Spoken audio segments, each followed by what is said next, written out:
জি করের ঘটনায় আমি দেখাবো যে সজলদা আমাদের সাথেই রয়েছেন এই মুহূর্তে, এবং আরজি করের ঘটনায় মূলত রাজ্যের এই মুহূর্তে যে পরিস্থিতি, তাতে অন্যায়ের প্রতিবাদ করলে এ ধরনের ঘটনার সম্মুখীন হতে হবে এমনটাই দেখা যাচ্ছে। কি বলছে সজলদা, সরাসরি চলে যাবো।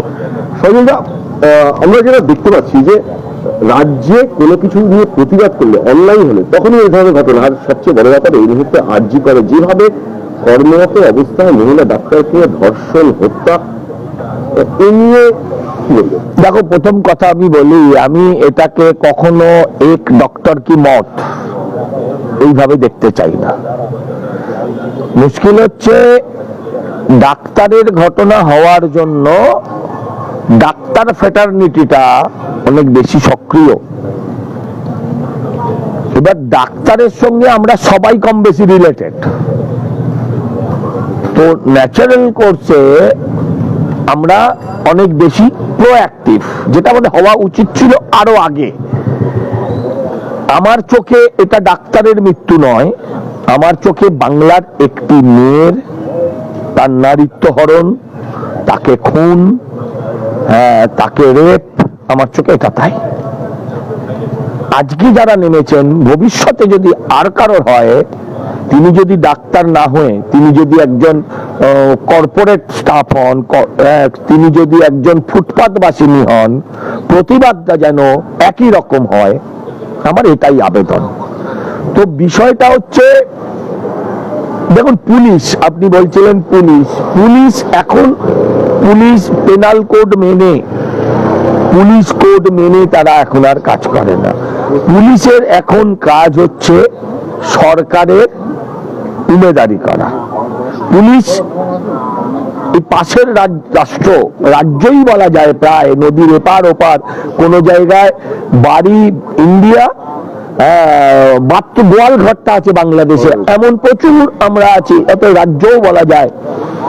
সেই বাংলাদেশকে দেখেও যাদের শিক্ষা হয়নি, যে পুলিশ এখনো ভাবছে যে আমরা যা খুশি তাই করব, শুধু ওর চটি চাটবো, তাহলে আমাদের প্রমোশন হবে, আমি ভালো থাকবো, ওটা লজ্জা লাগে। পুলিশের তরফ থেকে একটা, পুলিশের তরফ কিনা জানি না, পুলিশের নাম করে একটা প্রচার চলছে, লোকে ভাবছে এটা পুলিশের প্রচার। সেটা হচ্ছে যে পুলিশের মেয়ের কথা ছাড়ো, পুলিশের মেয়ে সে লড়াই করে বড় হচ্ছে। পুলিশ তো আমার সমাজেরই একটা পার্ট, পুলিশ তো আমার ঘরের। এখন তারা পুলিশ হওয়ার পর তারা দলদাস বা মুখ্যমন্ত্রীর লেটেলে পরিণত হচ্ছে, এটা দুর্ভাগ্যজনক। মাথায় রাখতে হবে, পাপ বাপকে ছাড়ে না, এটা একটা প্রবাদ বাক্য। একটা প্রবাদ বাক্য কয়েক শতক ধরে চলে আসার পর, সাকসেসফুল হওয়ার পর, কথাটা প্রতিপদে মেলার পর, তবে সেটা প্রবাদ বাক্য হয়। এই প্রবাদ বাক্যটাও তাদের জন্য থাকলো যে পাপ বাপকেও ছাড়ে না। পুলিশ যেন মনে না করে যে সে পাপ করবে, করে সে বেঁচে যাবে, বাঁচতে পারবে, শাস্তি তাকে পেতেই হবে। এই জায়গায় আমাকে একটা খুব গুরুত্বপূর্ণ প্রশ্ন উঠে আসে। গত 3 দিন আগে ডিসি সেন্ট্রাল ইন্দিরা মুখোপাধ্যায় তিনি প্রেস কনফারেন্স করলেন, যেখানে আমাদের কলকাতা পুলিশ কমিশনার বিনীত গোয়েল উপস্থিত। সেখানে তিনি প্রেস কনফারেন্স, এটা কি কিভাবে দেখছেন? সত্যি কি রাজ্যের পুলিশের ব্যবস্থা বা লয় অর্ডার সত্যি কি আছে? আসলে আমার যেটা মনে হয়েছে, দেখুন, এটা পুলিশের নিজস্ব ব্যাপার, আমার এতে কিছু বলার নেই। আমার যেটা মনে হয়েছে, একজন মহিলা ফেস ওরা দাঁড় করাতে চাইছে, এক। দুই হচ্ছে, এই বিনীত গোয়েল টোয়েল, এত মানুষ বিরক্ত, এত ক্ষুব্ধ এদের ওপর, যে এরা যা বলছে, এরা যদি বলে এখন সূর্য পূর্ব দিকে ওঠে, মানুষ বলবে বেটা মিথ্যা কথা বলছে। আজকে এই জায়গায় গিয়ে দাঁড়িয়েছে। প্রথম হচ্ছে মহিলা ফেস, আর দ্বিতীয়ত হচ্ছে, আমরা বলি না অন্যের কাঁধে বন্দুক রেখে ফায়ার করা, এই কাজটা একজন নতুন আইপিএস কে দিয়ে করানো। ডিউ রেসপেক্ট, আমার কিছু বলার নেই, ওরা যা পারে করবে। এতে একজন পুলিশের কেউ বলছেন ট্র্যাডিশন ভেঙে জয়েন্ট সিপি বা আগে দেখতাম ডিসি ডিবি, তারা এটা করতেন, এখন জয়েন্ট সিপি করতেন, তো তার বদলে তারা পুলিশের কনস্টেবলকে দিয়েও করাতে পারেন, যাতে আমাদের কি যায় আসে। উনি তো স্ক্রিপ্ট পাঠ করেন, উনি নিজের কথা বলেন না, স্ক্রিপ্ট পাঠ করেন, কিন্তু ডকুমেন্টেড হয়ে যায়, এভিডেন্স হয়ে যায়, ওই কথাটা তার। আগামী দিন যদি কোনো অসুবিধার মুখে পড়েন, যদি আজকে যেমন পুলিশ কমিশনারকে ডেকে পাঠিয়েছে, তলব করেছে কোনো একটা ডিপার্টমেন্ট, কালকে এই কথার জন্য অপেক্ষাকৃত দুর্বল কাজকে আমি বলিদান করিয়ে দিলাম, এটা যদি হয় সেটা দুর্ভাগ্যজনক। এখন যিনি চাকরি করেন তার ক্ষমতাও নেই, এই পুলিশের সে মেরুদণ্ডও নেই যে উনি বলবেন যে আমি এটা করবো না, সেটাও বলার ক্ষমতা নেই, তাই করতে হচ্ছে, প্রভুর ইচ্ছায় কর্ম। এই জায়গায় একটা খুব সরাসরি আরেকটা গুরুত্বপূর্ণ বিষয় আমি ঢুকবো, সেটা হচ্ছে যে আমরা সকলেই বাংলার প্রতিটি মানুষ আপনাকে নিয়ে কতগুলো ঘটনা ঘটেছে। যখন আপনি বিজেপিতে যোগদান করেন তার কিছুদিনের মধ্যেই আপনার বাড়িতে লাথি মারা, দরজায় মারা, মেরে ধরে আপনাকে পাজাকোলা করে নিয়ে যাওয়া, আবারও এর আগে দেখেছি আমরা আপনি অন্যায়ের বিরুদ্ধে প্রতিবাদ করতে এরকম ঘটনা, আবারও গতকালকে আপনাকে যখন অন্যায়ের বিরুদ্ধে প্রতিবাদ এবং ন্যায়ের দাবিতে, জাস্টিস পাওয়ার জন্য আপনি যখন পথে নামলেন, তখন আপনাকে আবারও বাড়ি থেকে প্রথমে আপনাকে নজরবন্দি করে রাখা বাড়িতে, আপনাকে বলছি এটা আবারও হবে, এটা আবারও হবে। বাংলায় কি এটা অন্যায় প্রতিবাদ? না, হ্যাঁ তাই হবে। এক্ষুনি আমি একজন আমাদের এইখানে রজনী গুপ্ত, এই আপনার কানাই ধরলেনের ওখানে একজন ভদ্র মহিলা থাকেন, তিনি কিছুই করেননি, তিনি রাস্তায় মিছিলে ছিলেন, তাকে রাস্তায় পুলিশ পেঁচে ধরে নিয়ে চলে গেছে। তার একজন গৃহবধূ, এক্ষুনি তার স্বামীর সাথে, মেয়ের সাথে কথা বলছিলাম। তো আমারটা হাইলাইটেড হচ্ছে, তাদেরটা হচ্ছে না, এটা হচ্ছে তফাৎ। তো ঘটনা হচ্ছে এটা, যারা প্রতিবাদ করবে তাদেরকে সাথে এই ব্যবস্থাই করবে পুলিশ। দেখুন, এটা বাম আমলেও হয়েছে, কিন্তু এত নগ্ন ছিল না, এত নগ্ন ছিল না।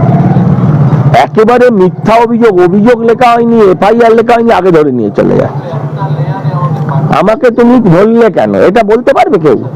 বলতে পারবে না। আচ্ছা, যেদিন নবান্ন অভিযান ছিল সেদিনের আগের রাতে 4 জন যুবককে ধরা হয়েছিল, আমি তাদের নামও বলতে পারবো না, এতই ইনসিগনিফিকেন্ট তারা, মানে সাধারণ কর্মী। 4 জনকে ধরা হয়েছিল। সেখানে এসপি লেভেলের আইপিএস একজন অফিসার এবং বেঙ্গল পুলিশ টুইট করে জানিয়েছিল যে এদের বিরুদ্ধে খুনের চেষ্টা সহ আরো কিছু ডাইরেক্ট এভিডেন্স আছে এবং প্রচুর এভিডেন্সারি ডকুমেন্ট তাদের কাছে আছে, এবং সেটা একজন আইপিএস অফিসার নিজের মুখে বলেছেন, আমি সেটা টিভিতে দেখেছি। কিন্তু তাদেরকে বিকেলে এমনি ছেড়ে দেওয়া হলো। এই তো হচ্ছে অবস্থা। কারণ যেই শুনলো যে তাদের বাড়ির লোক হাইকোর্ট যাচ্ছে এই ঘটনার প্রতিবাদে, সঙ্গে সঙ্গে বিকেলবেলা ছেড়ে দিল। একজনের বিরুদ্ধে বলছেন খুনের চেষ্টা, যেটা আপনি ওয়েস্ট বেঙ্গল পুলিশ যে টুইটটা করেছে, টুইটটা মুছে দিতে পারে, স্ক্রিনশটটা তো মুছতে পারবে না, কথাগুলো তো আর পাল্টানো যাবে না। তারপর সেই লোকটাকে ছাড়লো কি করে?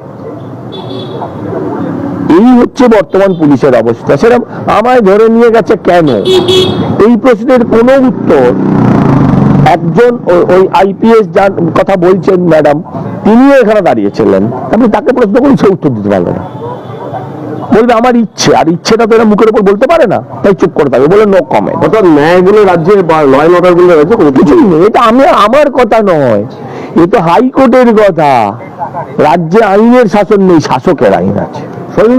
এখানে আরো একটি গুরুত্বপূর্ণ উঠে আসে প্রশ্ন, সেটা হচ্ছে যে এই আরজিকর ঘটনায়, খুব অল্প সময় নেব, আর আরজিকর ঘটনায় সিবিআই তদন্ত শুরু হয়েছে গত 16-17 দিন হলো।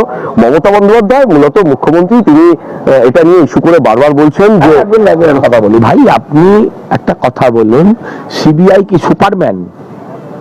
সিবিআই কি অরণ্যদেব? সিবিআই কি ম্যান্ড্রেক্স, জাদুকর, পিসি সরকার? তা তো নয়। সিবিআই চলে তথ্য প্রমাণের ভিত্তিতে। একটা রাজ্যের সরকার, সেই সরকার যার পুলিশ মন্ত্রী মমতা, স্বাস্থ্যমন্ত্রী মমতা বন্দ্যোপাধ্যায়, তিনি দায়িত্ব নিয়ে প্রমাণ লোপাট করবেন আর সিবিআই প্রমাণ জোগাড় করবে। এটা কিভাবে সম্ভব আপনি আমাকে বলুন। এক, সিবিআই কলকাতা পুলিশের মতন না, আগে ধরে নিয়ে গেল পরে এফআইআর নিল, তা হয় না। কিন্তু আগেও তো সিবিআই সাকসেস রেট বলুন, কে বলেছে আপনাকে কথা? 22 সালে এই বর্তমানে এখন আর সাংসদ নেই, প্রাক্তন সাংসদ শান্তনু সিং জানতে চেয়েছিলেন সুপ্রিম কোর্টের কাছে জানতে চেয়েছিলেন যে সিবিআই এর সাকসেস রেট কত। তাকে পার্লামেন্ট থেকে জানানো হয়েছিল 74 বা 72%, 74% সামথিং। এটা হচ্ছে সাকসেস রেট। পশ্চিমবঙ্গের ক্ষেত্রে সাকসেস রেটটা খুব পুয়ার, কারণ একটা সরকার চুরিকে, অন্যায়কে, দুর্নীতিকে মদত দেয়, প্রমাণ লোপাট করে, দায়িত্ব নিয়ে একটা সরকার প্রমাণ লোপাট করে। আর সিবিআই এর 4টে অফিসার তারা এসে কি করবে? সিবিআই পুলিশের মতন না যে ঢুকিয়ে দিল 6 মাস বাদে বেরিয়ে গেল, তা করে না। সিবিআই যাকে ঢোকাবে জানবেন তার বেরোনো মুশকিল, কারণ যুক্তি, প্রমাণ, তথ্য এত অকাট্য। এই যে সন্দীপ ঘোষ যাচ্ছে আসছে, আমরা বলছি সন্দীপ ঘোষকে ধরছে না, কারণ এটা তো আমার গায়ের জ্বালার কথা। সন্দীপ ঘোষকে ধরছে না কেন? সন্দীপ ঘোষকে ধরলে আমার একটা গায়ের জ্বালা মিটবে যে মালটা জেলে গেছে, এছাড়া তো কিছু না। সন্দীপ ঘোষকে সকাল থেকে রাত অব্দি তারা ইন্ট্রোগেশন করছে। ইন্টারোগেশনে সে যদি কোঅপারেট করে তাকে নাও গ্রেপ্তার করতে পারে, কিন্তু এই তার মানে এই না যে তার নামে চার্জশিট ফাইল হবে না। জানবেন লয়ে বেল পাওয়াটা স্বাভাবিক, কিন্তু পুলিশের ক্যালাসনেসের জন্য যদি আগামী দিন কেউ বেকসুর খালাস হয়ে যায়, সেটা তো হওয়া উচিত না। কামদুনিতে জজ কোর্ট বা ফাস্ট ট্র্যাক কোর্ট, আমি ঠিক বলতে পারবো না, মোটমাট তলার আদালত, নিম্ন আদালত একটা মানুষকে ফাঁসি দিয়েছিল, 3টে মানুষের ফাঁসির অর্ডার দিয়েছিল। তারা যখন হাইকোর্টে গেল, ফাঁসির আসামিদের ফাঁসি পাল্টে যাবজ্জীবন আমি প্রচুর দেখেছি। ফাঁসির আসামি সরাসরি বেকসুর খালাস, ভালো করে বুঝুন, ফাঁসির আসামি খালাস, যাও বাড়ি যাও। এটা কখনো আমরা ইতিহাসে নজির আছে কিনা আমায় খতিয়ে দেখতে হবে। ফাঁসির আসামি যদি খালাস হয়, তাহলে ভাবতে হবে নিচের আদালতের যিনি বিচারক, হয় তার গাফিলতি ছিল, একটা নির্দোষ মানুষকে ফাঁসিতে ঝুলিয়ে দিচ্ছিল, ঠিক কিনা? আর নয় তো পুলিশ সঠিকভাবে তথ্য প্রমাণ হাইকোর্টকে দেয়নি।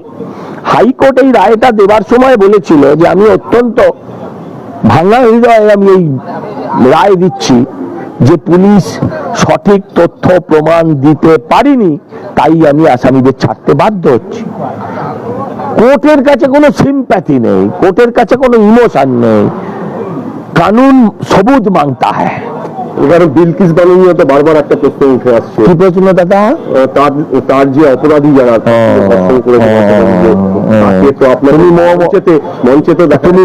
তুমি মমতার গোয়ালে গরু সামলাও, তার মানে আমি একটা প্রশ্ন করি, একটা ছবি দেখাতে পেরেছেন এই সংক্রান্ত?